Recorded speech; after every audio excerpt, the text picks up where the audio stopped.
1882 సేలం అల్లర్లు. మసీదు ముందు నుంచి వెళ్ళే హిందూ ఊరేగింపుపై ముస్లింలు దాడి చేశారు. అప్పుడు చెలరేగిన హింసలో అనేక మంది హిందువులు చంపబడ్డారు. దేవాలయాలు ధ్వంసం చేయబడ్డాయి.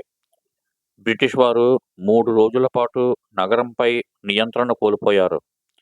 1882లో కాంగ్రెస్, ఆర్ఎస్ఎస్, బీజేపీ, ఇతర పార్టీలు లేవు. ఇది రాజకీయ సమస్య కాదు, ఇది ఇస్లామిక్ సమస్య, ఇస్లాంతో సమస్య. ఆంధ్రప్రదేశ్లో తెలుగుదేశం ప్రభుత్వ పాలనా కాలంలో రాయచోటిలో కూడా హిందువుల ఊరేగింపుపై ముస్లింలు దాడి చేసిన విషయం ఈ సందర్భంలో గుర్తుంచుకోవాల్సిన అంశం. దీంట్లో హిందువుల్ని వదిలేసేసి మన్నించాలి, ముస్లింలను వదిలేసేసి హిందువుల మీద ప్రభుత్వం కేసులు పెట్టింది.